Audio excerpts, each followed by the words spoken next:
hello once again, my friends. Sorry to have kept you waiting, but I've been very busy here lately in my shop. But the whole while I've been working, I've been looking forward to the letter that you all have sent me once again. So without further ado, let's get in here and see what you all have to say this time. First off, we have Burrito Girl. Says, good luck finding your ring. It takes some real guts to look for it inside of a dead body.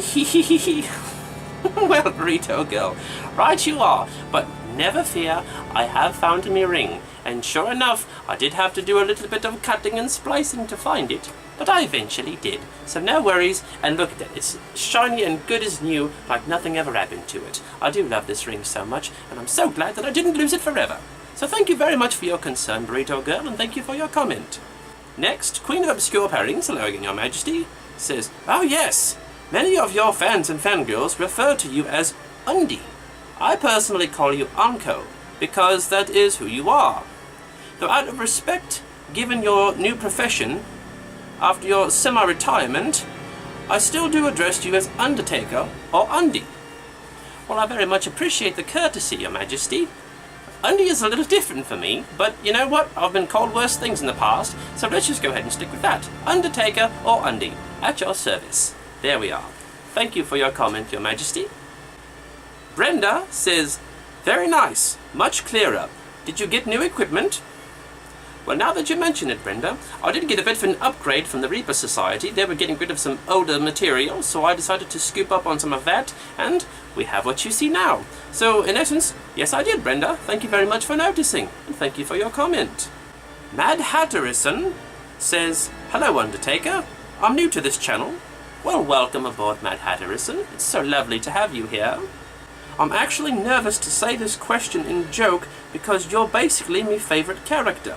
But here goes. Oh, no need to be nervous on me account. I'm a pretty easygoing old man, as you will come to find out.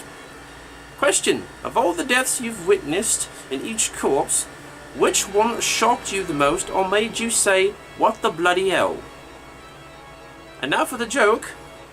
Have you heard of the soldier who had his left arm and leg sliced off in battle? Well, he's all right now. That is pretty clever. I like that. No left over there is all right. Oh, that's a good one. That's a good one, Mad Hatterison. I like that one. Well, as for your question, what have I seen in all my time that's made me say, what the bloody hell? Well, I've seen pretty much everything there is to see when it comes to death. So, to be quite honest, nothing's really made me say, what the bloody hell. I will say, though, that in my time as a Reaper, right about the time that the Black Death started occurring all over Europe and Asia, the workload that was coming my way was really what made me say, what the bloody hell. I wasn't expecting that much of a reaction from just a simple disease, you see. Never had anything like that happen before. So, when something that catastrophic occurred and I saw the workload that I was going to have to go for, it kind of made me say that. Luckily, after it all started happening, the Reaper Society realized that, you know, maybe we need some help around here. So that's when the other Reapers started to come in and kind of help relieve some of the action, so to speak. Because let's face it, even if I was that good, it would take a long time to get everybody taken care of and collected, because I honestly thought that was going to be the end of the human race after all that, because that was probably the strangest and most catastrophic event that I've ever seen happen, was the Black Death. It kept me busy for sure, but it's something that I don't think I'd ever want to repeat again, and I don't think humanity wants to either. So thank you very much, Mad Hatterison, for your question and for your joke. I do look forward to hearing from you again in the future. Don't be a stranger, alright? Come on by the parlour anytime. Sarah says, good evening, Undertaker. Thank you for answering that silly question. I didn't even expect you to answer it. Wow, fascinating. Sounds really cool. Wish more Shinigami uploaded videos, especially Grell. I'd love to watch her fashion vlogs. My next question is very simple. Do you like to dance? P.S. Apology accepted, however you didn't have to apologize at all. I have a terrible memory, so I know what the feeling is very well. If it was any worse, I could plan my own surprise party. Well, That's a pretty terrible memory, I'm not going to lie, but don't worry. I know exactly where you're coming from. I'm the exact same way, so no worries. Maybe someday we can help plan our own surprise parties. How about that? That sounds pretty good. What do you say? It would be very interesting to see Sutcliffe's vlogs, and honestly, I'm with you. I'll see what I can do. Can't promise anything, but maybe we'll see something in the future. You never know. For your question, do I like to dance? No. I absolutely love to dance. And being here in my parlour, I have tons and tons of very willing partners to practice with. Sure, they may be a bit stiff, but I'll never have to worry about them stepping on my feet now, do I?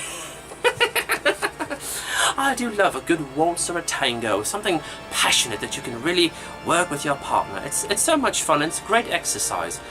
Every once in a while, at night, when nobody's around, I'll kick on the old phonograph, grab one of me fresh guests, and we'll dance the night away.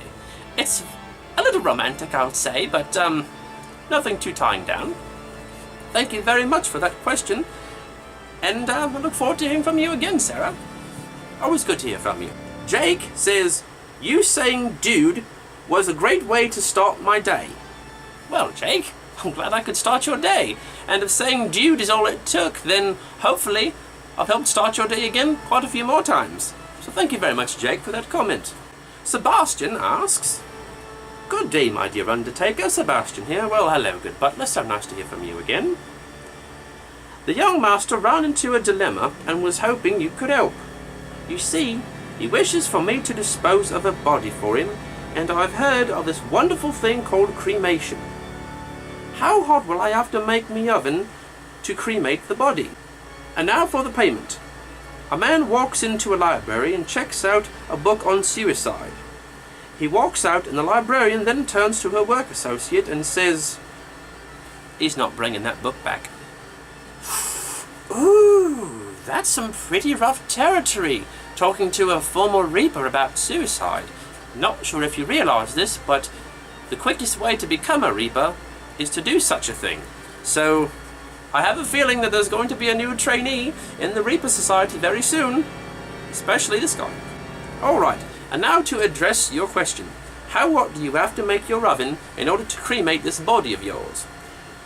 Well, you're looking at about a temperature range of 760 degrees to 982 degrees Celsius. For our friends across the pond, that's going to be closer to 1400 to 1800 degrees Fahrenheit. Now, the reason that you have to have the oven so hot is so that it reduces the body back to its basic elements and dried bone fragments. That way, it's easy to just sweep right under the rug and never have to worry about it again. Or I mean, to store the body and to have it for memorial purposes, because that's the only way to do it, right? Don't want to get in trouble, you know. Well, that's going to do it for our letter this time. I'm so happy that you all have been sending me more questions, more jokes, and more comments. I love hearing from you all the time, and I cannot wait to do this again with you. So until next time, until we meet again, be seeing you then. Ta-ta!